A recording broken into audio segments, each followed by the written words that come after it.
Howdy, everyone, and welcome. I'm Leslie. It's good to see you. Last week we talked about confidence and how to build confidence as an entrepreneur. And I alluded and I gave you a formula that has probably stuck with me most of my entrepreneurial career. And that formula was be times do equals have. And when we talked about confidence, we talked about how that had a lot to do with the do side of things. So this week, I promised you that we would talk about the B side of things. And here's the question that I want to give you.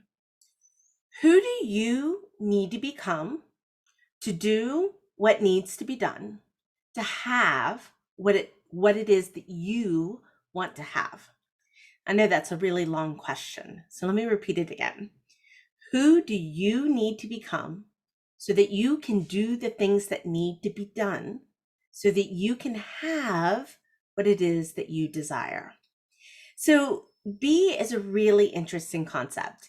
And the relationship to the B side of things, to and do side of things, is that as women, we're really good at the do. We're really good at the do. In fact, so many times when I'm talking to entrepreneurs, we get so caught up in the do to be able to have something to scratch off a to-do list, put a check mark. Like it gives us a sometimes false sense of accomplishment.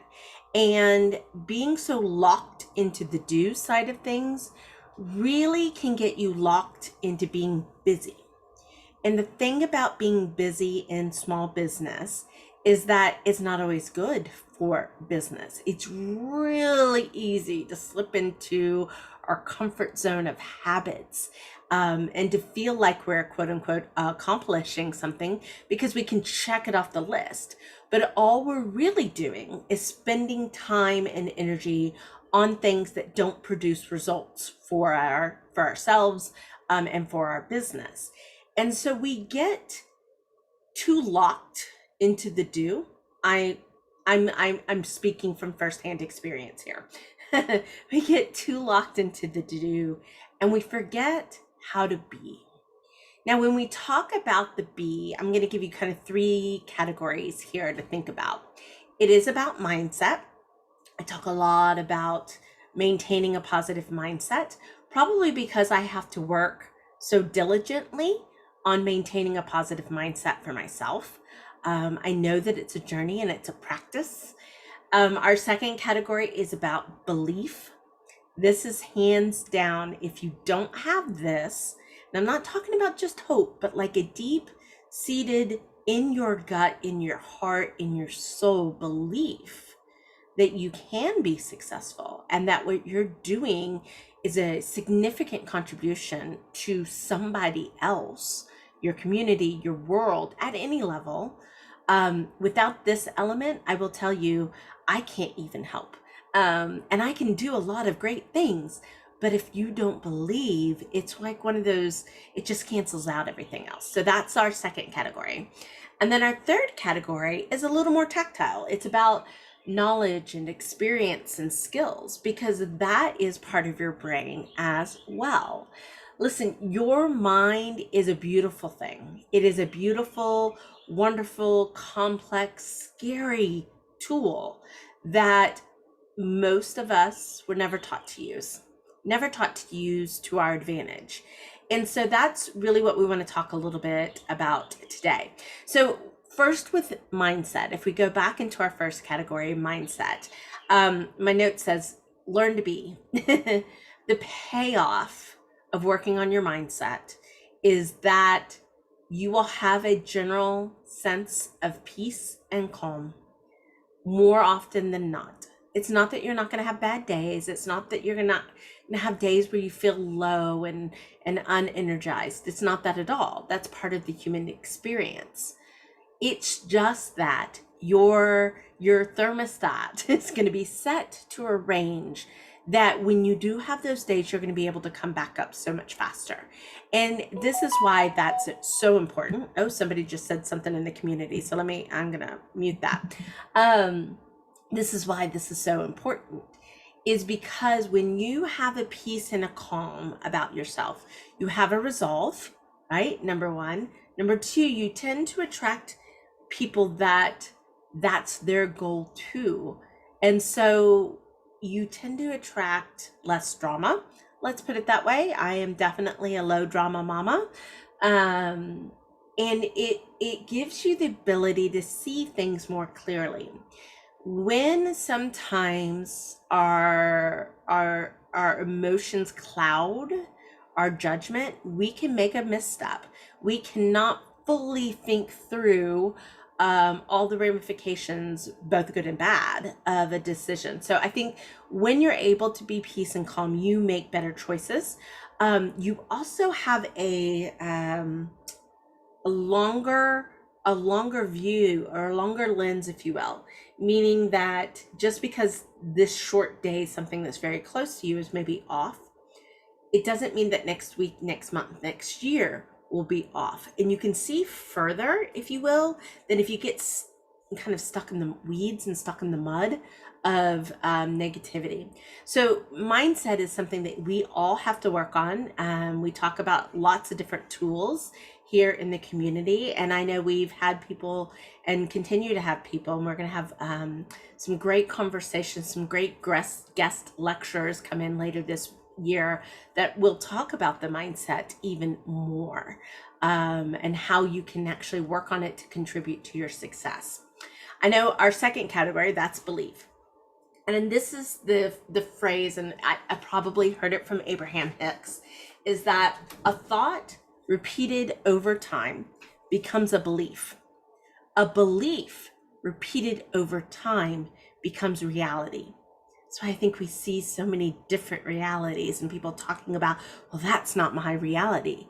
It is simple as, if you have thoughts that you repeat over time, they do become beliefs. And then your brain is wired to prove you right, no matter what you believe. No matter what you believe, it's a human thing. It's a human condition. Our brain is programmed to prove ourselves right. So be careful what you're proving right. Now, let me give you a story. One of my early on clients did amazing work with aromatherapy and some different modalities around that. And she really did amazing work, and we were working on some things, and we were working on increasing her clients, getting her better qualified clients, getting her more leads, all of those things. And in the process of our work, she did all the do, right? She spot on with all the do. But time and time again, she would say, Leslie, but nobody will pay for what I do. Leslie, but nobody will pay for what I do. Leslie, nobody will pay for what I do. And I was like, well, let's go find the people where this is what is important to them. They have the problem that you solve. They're willing to pay for the solution. Xander, oh, hey. Xander must see something out there he doesn't quite like. Xander. And so we went through the whole process, and we quadrupled her leads coming in the door, and she didn't gain a single client. I dug into the technical parts, like, okay, let's look at your sales conversation. Let's mock up a sales conversation. And all the right moves, the right words were there. But at the end of the day, because she walked into every conversation going, nobody will pay for what I do, the world proved her right in that circumstance. That's why I say belief, what you believe will determine your success. And so if you find that you have a belief that is out of alignment with what you're desiring, the success that you're looking for, the results that you want in your business, and if you feel like you're doing all the right things that everybody else is doing, check this. Really dig into what you believe, and then start about changing that belief. Okay, it totally can be done, but just like I said, a thought repeated over time becomes a belief. A belief repeated over time becomes a reality. If you can check your thoughts first, which goes back to our first category, right? Your total mindset, then it's harder for those non-serving beliefs to get to reality. And if you're in that reality state, then you have to take a step back and look at the beliefs, and then take a step back and look at the thoughts, right? You can definitely change it. You can rewire your brain. It happens all the time, at any stage, at any age, right? It's just a practice, and you have to be conscious of it. So check your beliefs, right? The minute you think never, ever, won't, can't, minute those words come into your thought process, write them down. Those chances are those are your limiting beliefs that are really standing in the way of your success. Now, our third category, I guess it does feel like a little bit more of a do, but it's also a lot of a learn. Because as you up level your business, as you become more successful, you will find that you will need to work on yourself more and more and more. And it's never quite the same things. And sometimes it's an evolution of things along the way. But you will need new skills, new leadership skills, maybe. It's all the soft skills, the communication skills, the management skills. You don't necessarily need to become any better at what you do. It's all those entrepreneurial skills that really start to come into play. People management, money management, all those sides of things. And we help a lot with those areas because we're going to give you the tools. It's not complicated, right? We've made it as simple as it can be, but you still have to up level your skills as you go along. Each and every time you want a bigger and better and brighter future for your business. Well, that's it for today, guys. I hope you're doing well. The birds are chirping, my window's open, my wind chimes are going. It's just spring has sprung here in Texas, and I hope that you are starting to get a glimpse of it wherever you are. And until then, we'll be chatting with you next week.